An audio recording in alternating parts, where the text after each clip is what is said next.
مکہ مکرمہ میں ایک بیوہ عورت سمجھتے ہو؟ ویڈو، جس کے شوہر کا، مکہ مکرمہ میں ایک بیوہ عورت ہے، 8 سال کا بچہ ہے۔ کتنے سال کا بچہ؟ اب وہ بچہ تو یتیم، ارے بولو وہ بچہ تو یتیم ہے، کیونکہ وہ مکہ مکرمہ میں عورت بیوہ ہے، اور اس عورت نے کلمہ پڑھا نہیں ہے، کلمہ پڑھا نہیں ہے، اور وہ 8 سال کے بچے نے بھی کلمہ پڑھا، لیکن وہ 8 سال کا بچہ، بھائی بچہ ہوتا ہے، ماں ہوتی ہے۔ ایک دن وہ 8 سال کا بچہ اپنی ماں کے پاس آتا ہے اور ماں کو کہتا ہے، ماں سارے مکے کی عورتیں تو بہت اچھا کپڑا پہنتی ہے، ماں تو کیوں پھٹا ہوا کپڑا پہنتی ہے؟ ماں سارے مکے کی عورتوں کے کپڑے الگ الگ کلر کے ہوتے، ماں تیرا تو وہی میلا کچیلا ایک ہی کپڑا، تو ماں اتنا گندا کپڑا کائے کو پہنتی ہے؟ وہ ماں ہوتی نا، اس نے اپنے 8 سال کے بیٹے کو سینے سے لگایا، کہا بیٹا بڑا ہو گیا تو آج یہ سوال مجھے پوچھنے لگا، تو سن، تیری ماں بیوہ ہے، تیرا باپ نہیں ہے، تو یتیم ہے۔ اور ماں نے روتے روتے کہا، بیٹا جب بھی تو نے کوئی کھانا مانگا میں لے کر آئی، تو نے پانی مانگا میں لے کر آئی، تو نے جو پینا مانگا لے کر آئی، تو نے جو کپڑا مانگا لے کر آئی، میں نے کبھی تجھے کسی کے سامنے مانگنے نہیں دیا، لیکن معلوم ہے بیٹا یہ تیری ماں لوگوں کا کام کرتی ہے، تھوڑا بہت کماتی ہے، اور جتنا پیسہ آتا ہے بیٹا تیرے پہ قربان کر دیتی، میں نے کبھی اپنے واسطے کپڑا نہیں سوچا، اپنا کھانا نہیں سوچا۔ ماں وہ ہوتی ہے جو اپنا کھانا بھی بچے پر قربان کر دیتی ہے۔ تو 8 سال کے بچے نے کہا، ماں لیکن تجھے تو اچھا کپڑا تو پہننا ہوگا۔ ماں نے کہا، بیٹا میں کہاں سے لاؤں گی، بتا کہاں سے لاؤں گی؟ میں جتنا کماتی ہوں تیرے اوپر دیتی ہوں، میں اور کہاں سے لاؤں گی؟ تو 8 سال کا بیٹا سمجھدار تھا، کیا کہنے لگا، اماں وہ چچا جو ہے نا، چچا ان کے پاس بہت پیسہ ہے، اور میرے باپ کی زمین بھی اس کے پاس ہے، اور چچا کے پاس پیسہ بہت ہے، میں چچا کو جا کے جائیداد نہیں مانگوں گا، پراپرٹی نہیں مانگوں گا، میں چچا کے پاس جا کر صرف اتنا کہوں گا میری ماں کو چادر دے دے۔ اس زمانے میں عورتیں چادر اوڑا کرتی تھی، تو کہا میں چچا کو جا کر کہوں گا کہ میری ماں کو ایک چادر دے دے، چادر کو عربی میں ریدا اون، کیا کہتے تھے؟ ریدا اون، کسا اون، کہا میری ماں کو جا کر کہوں گا کہ ایک چادر دے دے، میرے چچا کو کہوں گا میری ماں کو چادر۔ تو ماں کہتی نا بیٹا چچا کے پاس مت جانا، بہت ظلم کرتا ہے، بہت ظالم ہے، بہت خطرناک ہے، بہت ڈینجر ہے، چچا کے پاس مت جانا۔ مگر 8 سال کا بیٹا روتا رہا، ماں ایک بار تو چچا کے پاس جانے دے، ارے چچا اپنے بھتیجے کو دیکھے گا تو خوش ہو جائے گا، اور میں کہاں پیسوں کا انبار مانگنے جاتا، میں تو صرف کیا مانگنے جا رہا ہوں۔ اب چچا رہتے بہت دور، ماں نے کہا بہت دور رہتے، کہا میرے کو معلوم ہے ماں، پورا ایڈریس معلوم کر کے آیا ہوں۔ اور ماں بیچاری کیا کرتی، جا بیٹا چلا جا۔ یہ بیٹا چلتا گیا، جب اپنے مکہ کا واقعہ سنا رہا ہوں، جب وہ اپنے چچا کے پاس گیا، چچا دوستوں میں بیٹھا تھا، شراب کی مجلس زوروں پہ تھی، یہ جا کر کہتا ہے، وہ چچا یا امی، عربی زبان میں امی چچا، یا امی اے میرے چچا۔ تو چچا نے یوں دیکھا اور کہا کون؟ کہا چچا میں تمہارا بھتیجا، اب میں ابا کا پراپرٹی مانگنے نہیں آیا، ابا کی جائیداد مانگنے نہیں آیا، میری ماں کے لیے چادر مانگنے آیا۔ وہ زمانہ مکے کا، وہ چچا کھڑا ہوا اور جو 8 سال کے بچے کو مارا ہے، پکڑ کے مارا، وہ بیچارہ بچہ بھاگنے جائے تو بھاگنے بھی نہ دے، اتنا مارا، آخر میں چچا کو غصہ آیا، پتھر پڑا تھا اٹھا کے زور سے بچے کے سر پہ مار دیا۔ وہ بچہ تو اچھا ہوا، بھاگا تو تھوڑا لگا تھوڑا نہیں لگا، لیکن وہ 8 سال کا بچہ بھاگا اور لوگوں کو کہے میرے کو بچاؤ، میرا چچا مجھے مار رہا۔ وہ بچے کے بدن کا کپڑا بھی پھٹ گیا، اس کی چادر بھی پھٹ گئی، سر بھی پھٹ گیا، خون نکلنے لگا، چہرے پر سے خون، ہاتھ میں خون، پاؤں میں خون۔ وہ 8 سال کا بچہ لہو لہان بھاگ رہا اور زور سے چلا رہا ہے، میرے چچا سے بچاؤ۔ وہ معلوم نہیں لڑکا بہت دور نکل گیا، تو کوئی راستے میں ملا ہوگا، تو دیکھا کہ بچہ یہ کیا حل ہوا، کیا ہو گیا؟ کہا چچا نے بہت مارا۔ کہا کیوں گئے تھے چچا کے پاس؟ کہا وہ میری ماں کے لیے چادر مانگنے گیا تھا۔ دی چادر دی؟ کہا چادر نہیں دی، میرا جو کپڑا تھا وہ بھی گیا، اب میری حالت تو دیکھو کیا ہو گئی۔ تو جو ملنے والا تھا نا، اس نے کہا کوئی یہاں دے گا نہیں، مکے میں کوئی چادر وادر نہیں دے گا، چادر چاہیے نا ماں کے واسطے، کعبے کے پاس جا، ایک محمد نام کے بیٹھے ہوں گے اس سے مانگ لینا، ایک محمد نام کے بیٹھے ہوں گے، بولو اس سے۔ تو 8 سال کا بیٹا کہتے نا میں نہیں جاؤں، میں پہلے میری ماں کے پاس جاؤں، میری حالت تو دیکھو کیا ہو گئی۔ اور بچہ 8 سال کا بچہ پھر روتا چلاتا، اور یہ پرنام بٹوالے، ماں اور بیٹے میں اللہ نے اتنا کنیکشن رکھا ہے، کاش ہماری ماں، اللہ عمر میں برکت عطا فرمائے، ماں اور بیٹے میں اللہ نے اتنا کنیکشن رکھا ہے، بیٹا امریکہ میں ہوتا ہے، ماں انڈیا میں ہوتی ہے، اس کو وہاں بخار آتا ہے، یہ یہاں تڑپنا شروع کر دیتی ہے، اللہ نے ایسا کنیکشن رکھا.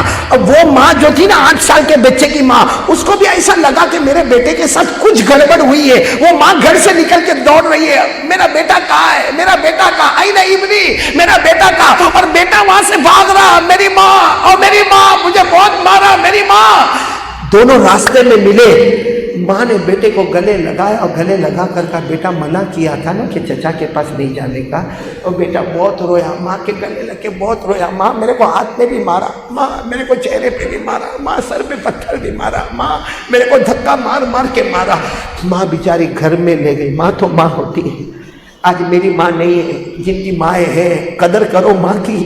ماں سے بڑھ کر کوئی چیز نہیں میرے پیارو. وہ ماں لے گئی, گھر میں لے گئی, نہلایا دھلایا, اچھے کپڑے پہنائے, سارے زخموں پہ مرہم پٹی کی. جب بچہ 8 سال کا بالکل تیار ہو گیا, سارے زخموں کے اوپر مرہم پٹی ہو گئی, وہ 8 سال کا بچہ کہتا ہے ماں ایک بات کہوں ماں. ماں نے کہا کیا ہوا بیٹا؟ کہا ماں تیرے لیے واپس چادر مانگنے جانا ہے. ماں نے کہا کس کے پاس؟ چاچا نے تو اتنا مارا. کہا نہیں, محمد کے پاس جانا ہے. بولو صلی اللہ ہو. ماں نے کہا تو کیسے پہچانتا ہے, کیف تعریف محمد, تو محمد کو کیسے پہچانتا ہے؟ کہا راستے میں کسی نے مجھے کہا کہ محمد کے پاس جاؤ, وہ تمہاری ماں کے لیے چادر دے دیں گے. وہ ماں جو اب تک پیار کرتی تھی نا, بچے کو زور سے دھکا مارا. کہا آئندہ سے محمد کا نام ہمارے گھر میں مت لینا. کہ ماں نے ایمان تو قبول نہیں کیا تھا. کہا بیٹا آئندہ سے محمد کا نام یہاں گھر میں نہیں آنا چاہیے. تجھے معلوم ہے وہ جادوگر ہے, تجھے معلوم ہے وہ شاعر ہے, تجھے معلوم ہے وہ مجنون ہے, تجھے معلوم ہے وہ کاہن ہے, وہ نجومی ہے, اور معلوم ہے کس لوگ کے درمیان میں توڑ ہو گئی ہے. بیٹا سب کا نام لینا مگر محمد کا نام. اچھا سچ بتاؤ, یہ عورت نے جو کہا یہ مکہ والے بولتے تھے کہ نہیں بولتے تھے؟ ارے بولو نا, ہمارے نبی کو کیا بولتے تھے؟ جادوگر ہے, مجنون ہے, شاعر ہے, کاہن ہے. ارے قرآن کریم میں لکھا ہے 27ویں پارے میں اللہ نے فرمایا فذکر فما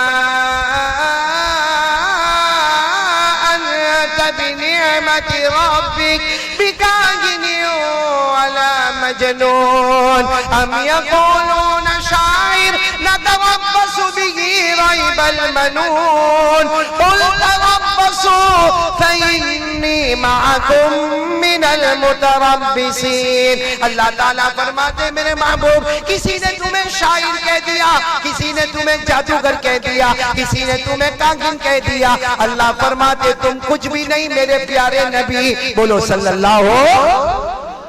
اچھا وہ ماں نے, واقعہ تو یاد ہے نا, کتنے سال کا بچہ, ماں نے دھکا مارا, کہا سب کا نام لینا گھر میں, ارے چچا کا نام بھی لے لینا واپس گھر میں, لیکن محمد کا نام.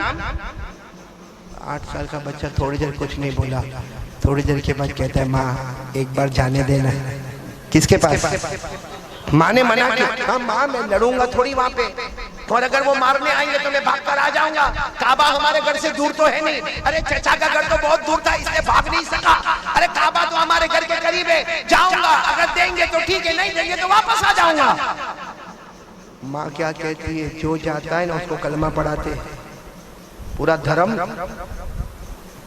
بیٹے نے کہا 8 سال کے بیٹے, ماں میں کچھ نہیں کروں گا, جاؤں گا, دیں گے تو ٹھیک ہے, نہیں دیں گے تو واپس آؤں گا. ماں نے کہہ دیا جاؤ. بولو سبحان اللہ. کتنے سال کا بیٹا, ساتھ میں بولو کتنے سال کا بیٹا. حدیث پاک میں لکھا 8 سال کا بچہ جو یتیم ہے اپنے گھر سے نکلا. بولو اپنے گھر سے نکلا, کعبے کے پاس پہنچا. کعبے کے پاس بہت بڑا مجمع بیٹھا ہوا تھا, پتہ نہ لگے کہ محمد کون ہے, پتہ نہ لگے کہ محمد ہے. بھائی اتنا بڑا مجمع ہے کعبے کے پاس, اور ہمت بھی نہ ہوئے کہ کسی کو پوچھے کہ محمد ہے. تو وہ بیٹا 8 سال کا بیٹا جب بڑے ہو گئے نا, کہتے میں نے ایک چکر لگایا کعبے کے پاس, بہت سارے لوگ بیٹھے تھے, دوسرا چکر لگایا, لیکن جب بھی میں چکر لگاتا تھا سب میں دیکھتا تھا ایک اتنے خوبصورت بیٹھے ہیں, ایسا لگتا تھا جیسے کوئی چاند کا ٹکڑا بیٹھا ہوا ہے. وہ 8 سال کا بیٹا کا جب میرے دل میں آیا, کسی کو پوچھنے کی تو ہمت نہ ہوئی, لیکن دل میں آیا یہی محمد ہے. بولو صلی اللہ ہو. وہ بیٹا کہتا, وہ 8 سال کا لڑکا کہتے کہ میں بہت دیر سے تو باہر کھڑا رہا, ہمت نہ ہوئی, پھر دھیرے سے آگے بڑھا, دھیرے سے آگے بڑھا, اور جہاں محمد بیٹھے تھے نا وہاں پیچھے سے آیا اور ان کے کندھے پہ ہاتھ رکھا, اور صرف اتنا کہا محمد, اوہ 8 سال کے بیٹے کہتے انہوں نے میری طرف یوں کر کے دیکھا، کہتے ایسا لگا جیسے اندھیری رات میں 14ویں رات کا چاند نکل کر سامنے آ گیا۔ تو 8 سال کا بیٹا کہتا مجھے اتنا خوبصورت لگا، اتنا خوبصورت لگا۔ تو میں نے کہا 8 سال کے بیٹے کہتے آپ محمد ہیں؟ کہتے انہوں نے میری طرف دیکھ کر کہا میں محمد ہوں۔ تم کون ہو؟ تو 8 سال کا بیٹا کہتا میں کون ہوں؟ میں یتیم ہوں، میرا ابا نہیں ہے، میرا ابا نہیں ہے، میں یتیم ہوں۔ وہ 8 سال کا لڑکا کہتا میں نے صرف اتنا کہا میں یتیم ہوں، ہمارے نبی اپنی جگہ سے کھڑے ہو گئے، بولو سبحان اللہ، اور کہتے مجھے ایسے کہا آجا آجا میرے گلے لگ جا۔ کہتے وہ بھرے مجمع میں میرے نبی نے مجھے گلے لگایا اور روتے ہوئے کہا بیٹا تو یتیم ہے؟ میں بھی یتیم تھا۔ تو یتیم ہے؟ میں بھی یتیم تھا۔ مجھے معلوم ہے یتیم کو کتنی تکلیف اٹھانی پڑتی ہے۔ تیرے ابا نہیں نا، میرے ابا بھی نہیں تھے، میں نے بھی بہت تکلیف اٹھائی، تو بھی بہت تکلیف اٹھاتا تھا۔ بتا تو کیا کام سے آیا؟ تو 8 سال کا بیٹا سینے سے لگا ہوا کہتا میری ماں کے لیے چادر چاہیے، میری ماں کے پاس چادر نہیں ہے۔ تو ہمارے نبی روتے روتے کہنے لگے صحیح ہے میں بھی یتیم تھا، میری ماں آمینہ بیوہ تھی، تو بھی یتیم ہے، تیری ماں بھی بیوہ ہے، اور مجھے معلوم ہے یتیم پر کیا گزرتی ہے، مجھے معلوم ہے بیوہ عورت پر کیا گزرتی ہے۔ یہ کہہ کر ہمارے نبی نے اتنا پیار کیا، اتنا پیار کیا کہ وہ 8 سال کا بچہ کہتا اللہ کی قسم کسی نے پیار سے کبھی سر پہ ہاتھ نہیں رکھا، وہ محمد نے مجھے گلے لگا لیا۔ پھر ہمارے نبی نے پوچھا کیا چاہیے؟ تو بچے نے کہا میری اماں کے لیے چادر چاہیے۔ ارے ہمارے نبی چاہتے تو کہتے ابو بکر آؤ، عمر آؤ، عثمان آؤ، علی آؤ، یہ بچے کے لیے چادر کا انتظام کرو۔ ہمارے نبی نہ حضرت ابو بکر کو بلاتے، نہ عمر کو بلاتے، نہ عثمان کو بلاتے، نہ علی کو بلاتے۔ ہمارے نبی کے بدن مبارک پر، کندھے مبارک پر جو چادر مبارک ہے ہمارے نبی وہی اتارتے اور کہتے جا بیٹا لے جا، اپنے ہاتھوں سے ماں کو پہنا دینا، بولو سبحان اللہ۔ اب میں آپ سے پوچھتا ہوں نبی کے کپڑے سے بڑھ کر کوئی کپڑا ہوگا؟ اور نبی کی چادر سے بڑھ کر کوئی چادر ہوگی؟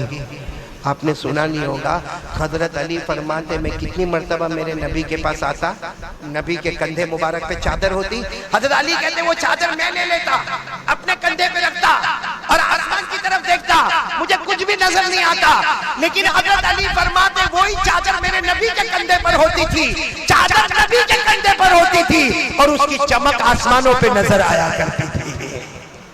ہمارے نبی سچ بولو ہمارے نبی کے کپڑے مبارک سے بڑھ کر کوئی کپڑا؟ جو چادر کا ذکر اللہ کرے وہ چادر کتنی پیاری ہوگی، بولو سبحان اللہ۔ میرے ساتھ میں پڑھو نا، اللہ نے چادر مبارک کا ذکر فرمایا یا ایھا المزمل یا ایھا المدثر قم فانذر وربک فکبر وثیابک فطہر۔ ثیابک کا ترجمہ ہمارے نبی کے کپڑے مبارک، ذکر کہاں پہ آ رہا ہے؟ قرآن میں۔ اچھا ہمارے نبی نے سچ بتا کوئی دھرم کی بات کی؟ ارے بولو نا کوئی دھرم کی بات کی؟ اخلاق بتائے، لے جا بیٹا چادر لے جا، اپنے ہاتھوں سے ماں کو اڑا دینا۔ اب یہ 8 سال کا بیٹا چادر لے کے دوڑ رہا، ارے بہت قریب میں گھر تھا۔ جیسے گھر کے قریب پہنچا تو ماں تو اوٹے پر ہی کھڑی تھی، باہر ہی کھڑی تھی۔ ماں نے پہلا سوال کیا ہوا بیٹا، کیا ہوا؟ دھرم کی بات ہوئی؟ وہ 8 سال کا بیٹا رو کر کہنے لگا ماں کسی نے مکے میں مجھے پیار نہیں کیا جتنا محمد نے مجھے پیار کیا۔ اور کہا ماں تجھے معلوم ہے تو بھی کبھی کبھی مجھے گلے لگاتی ہے نا ماں، کبھی تو میری پیشانی چومتی ہے نا ماں، کبھی تو میرا گال چومتی ہے نا۔ محمد نے بھی مجھے گلے لگایا، میری پیشانی کو چوما، میرے گالوں کو چوما، لیکن ماں دیکھ میرے گالوں سے خوشبو آ رہی ہے، بولو سبحان اللہ، میری پیشانی سے خوشبو آ رہی ہے۔ اور ماں انہوں نے گلے لگایا، اتنا اچھا لگا مجھے، اتنا اچھا لگا۔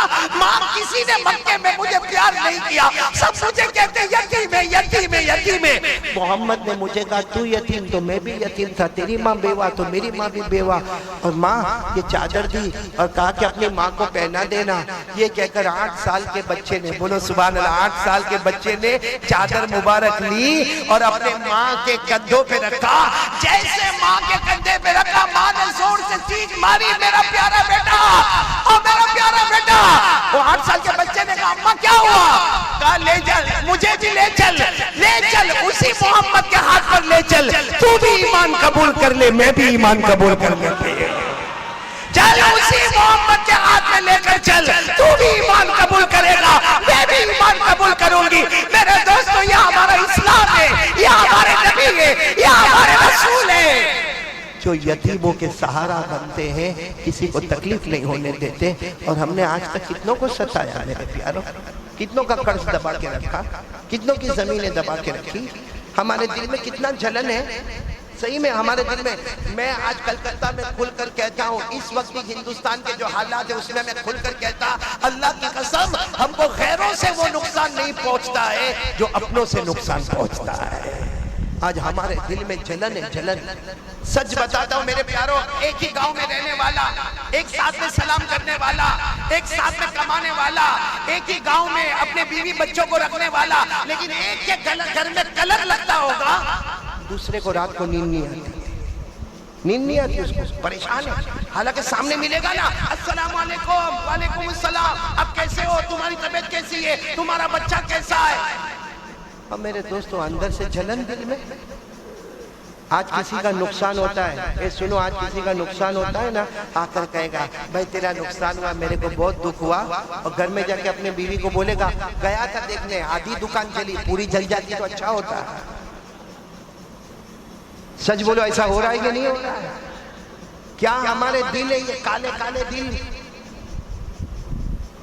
اس لیے آج سے کون کون تیاری کر رہا ہے بھائی ہمارے نبی کے طریقے پر، اخلاق جو ہمارے نبی کے تھے انہی اخلاق پہ ہم بھی آگے بڑھیں گے؟ کون کون تیار ہے؟ ہاتھ اوپر کرے اور ساتھ میں بولے مصطفیٰ کا دامن قبول دو، ہمارے نبی سے بڑھ کر کوئی نبی، ہمارے آقا سے بڑھ کر کوئی آقا۔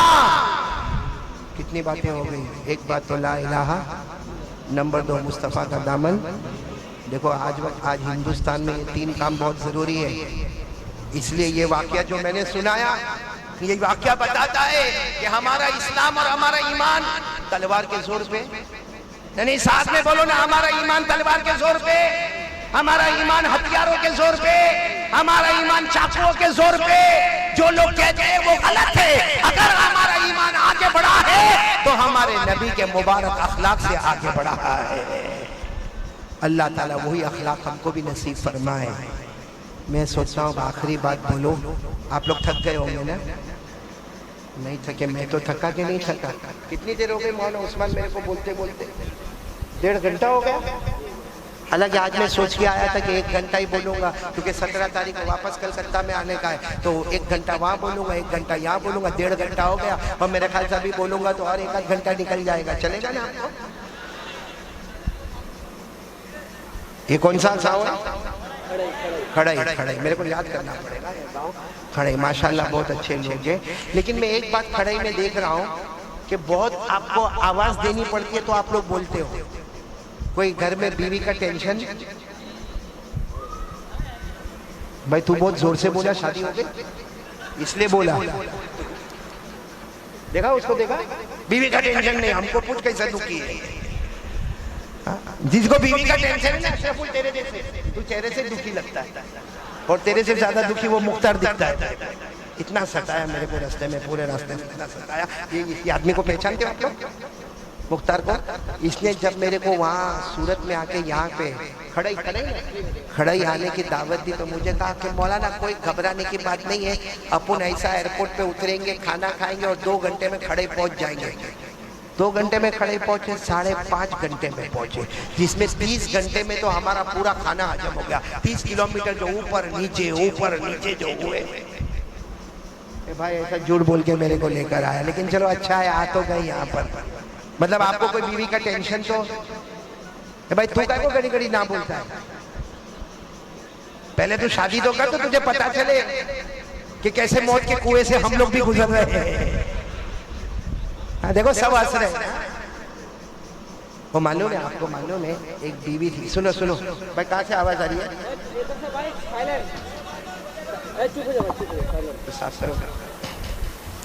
ایک بات سنو پھر ہم آخری بات پر آتے ہیں، سنیں گے سب سنیں گے انشاءاللہ۔